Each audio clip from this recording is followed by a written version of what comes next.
And so she slips them on, she slips them on. And all of a sudden, my world was wider.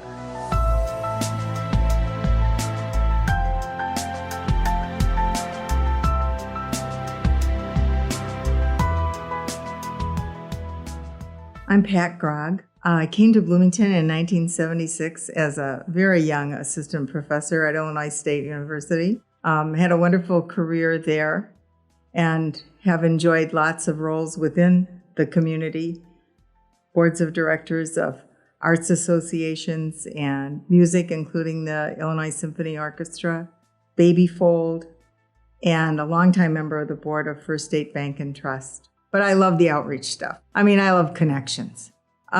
Big Red Marching Machine can be pretty loud, and you'd hear it all across the campus in the fall. So it kind of says to me, here comes Illinois State, here comes fall in a college town.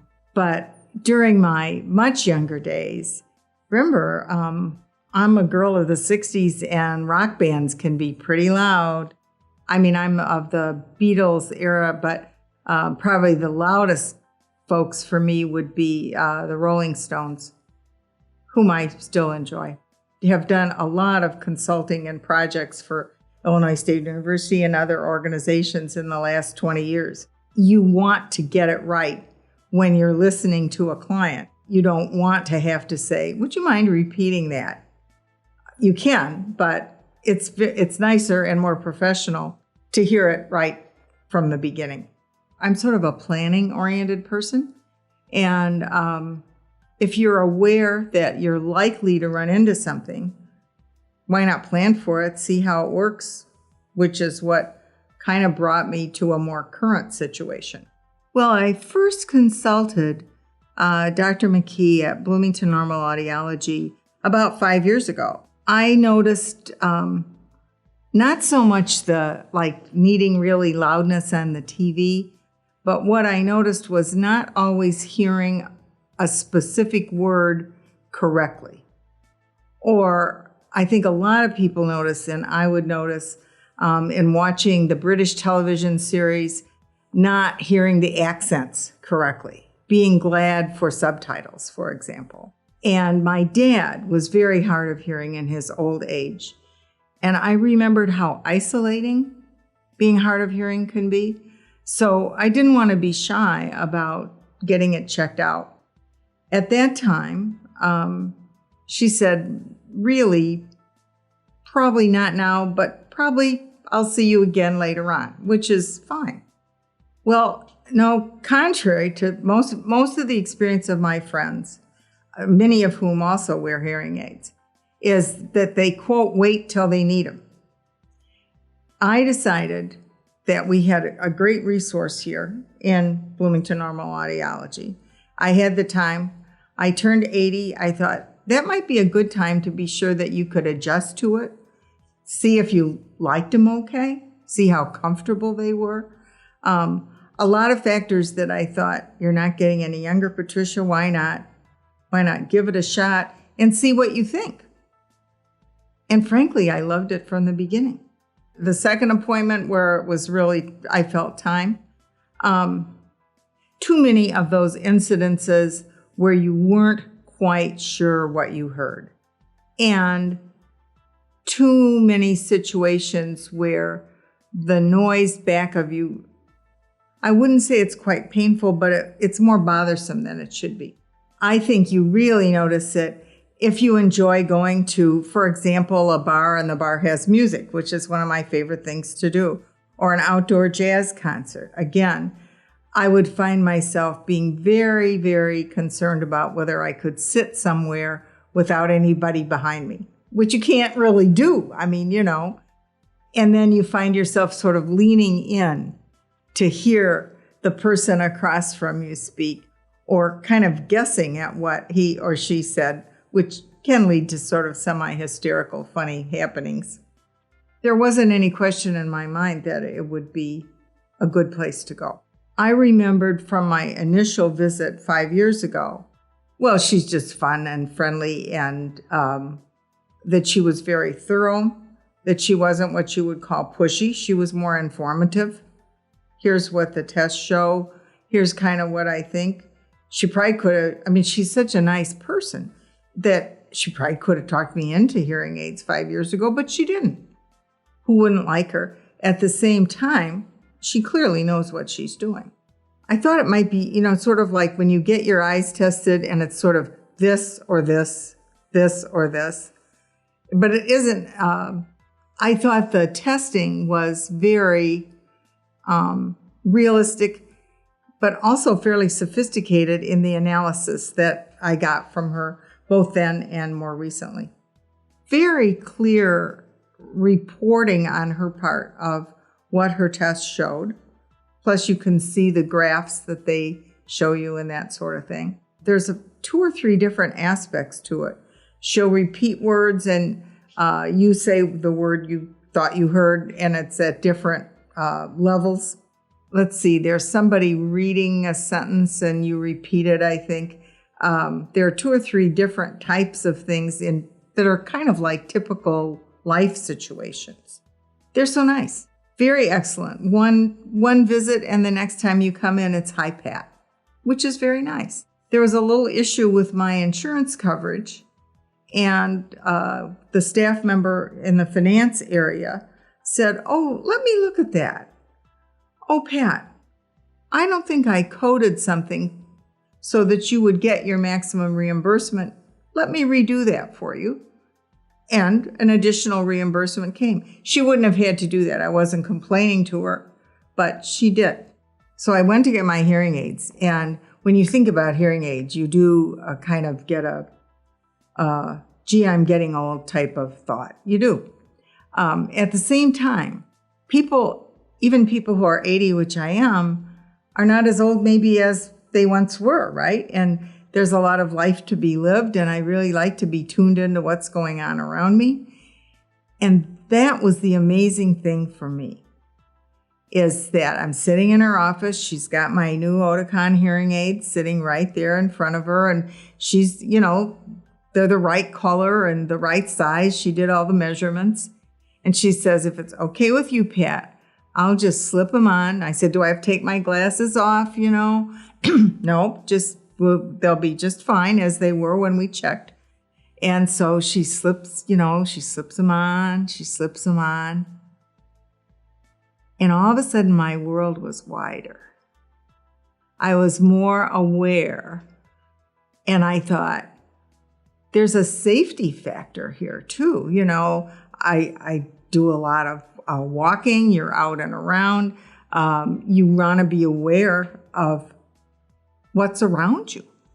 And I hadn't really thought that much about being limited in that way. But I remember just smiling at her and saying, "Oh man, the world is bigger than I thought it was." When it comes to getting used to the hearing aids, one of Dr. McKee's key questions is, what's most important to you in hearing aids? Some people want to be sure that absolutely nothing shows. And some people want to be sure that it's the lowest cost, and some people want the top of the line. I wanted the easiest to use. And I wanted to use the technology that would tie to my smartphone. I'm an iPhone person. And so the one that we selected does that. So I feel like we just made a really good choice for me. Well, the one I picked is by Oticon, and it's called the Real, R-E-A-L. And it's real easy to use. And if I wonder where I can just push an app on my phone, and it'll show me that both sides are fully batteried, or if I need something. If I want to push for a situation with lots of background noise, I can do that. I don't happen to be an Apple Watch wearer, but if you did, you could definitely hook it into that as well. It's easy. She said, "What's most important to you?" And I said, "I think I'll adjust best if I have something that's really easy to handle, and it's really easy." And they're not too tiny. And I didn't I didn't care if somebody could eventually see there's a little something. It didn't matter to me. But frankly, I don't think they show much anyway. Well, she picked the colors. She picks it to go with the color of my hair or the color we think my hair is, whatever. Within the first 2 weeks, either Dr. McKee or her office called a couple times. And then I think within 2 weeks, I had an appointment also to be sure that I was happy with how things were going. Because if you don't put them on, hearing aids wouldn't do you much good. So you want to be sure you're wearing them and that you're wearing them in a comfortable, easy, enjoyable manner. Sometimes at the end of the day, you just all of a sudden start thinking, but a couple times I almost stepped in the shower with them on, which you are not supposed to do because they are that comfortable. So that's a good sign, I guess. I did not step in the shower with them on, and we did not have to debate lying to our insurance company or anything, which would not be a good thing. Not a good thing. What I notice in improvements since I've started wearing hearing aids, I enjoy music even more because it's not as muffledy sounding, so that's good. I definitely hear specifics of conversation better. I'm not saying as much, would you repeat that, please? I'm still watching British television with the subtitles on.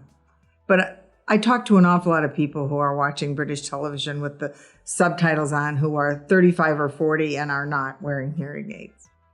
Well, Paris is one of my, and I had to delay getting my hearing aids because I was going to Paris for my 80th birthday and I didn't think I would have them enough time. And the last thing you want to do is lose your hearing aids in Paris or whatever. So, but the next time I go to Paris, which is usually fairly often, probably next spring, I bet you I enjoy it even more because I'll hear more. Paris has a lot of amazing sounds. I always go to the little jazz clubs, the ones that are usually in the cellars with rounded brick, kind of cave-like structures. And I bet you that music will sound wonderful with these hearing aids. In fact, wouldn't you think that I need to go to Paris to test that out? People say, oh, Pat, nice that you got hearing aids, but I'm not going to get them till I really need them. By the time you really need them, think what you've missed is what I think. So I'm on the finance committee at my church, and I want to hear what the chairman says. I want to hear what our business operations guy, as he's analyzing current, because no church is having an easy time right now. And if you're on that committee, you want to do a good job. I feel like I can do a better job because I'm hearing better. I think hearing well is just an enhancement to life and to being able to fully enjoy life. And I'm very glad that even though I don't have a serious hearing loss yet, I feel like as things, it's likely that your hearing isn't going to get better with age. So it seems to me that not only does it enhance life now, but it will down the road. You don't think there's a problem yet. The very fact that you're thinking that probably suggests that there's more of a problem than you realize. And like so many things in life, you can be 20 pounds overweight and wait till you're 40 pounds overweight to do something, but it's sure easier to work on it at the 20. Well, that's kind of how I look at hearing aids. It's easier to work on it when the problem is not real great. You'd have more choices, I think, and you could pick more what really suits you. Another 5 years, and the technology might be hard for you. I mean, it just might. Or seeing what you're dealing with, even though mine are not real tiny, you still have to work with it. And also, I knew I wanted, for example, I didn't want batteries. I figured I'm not going to get any better at changing batteries, for gosh sakes. And so there's this nice little charger you just slip them into at night, and boom, they're good to go every day for 17 hours or something. I don't stay up more than 17 hours most days, so it's a good deal. It's easier than you think. And it's nice, and you're in charge. If you decide you don't want them, you don't want them.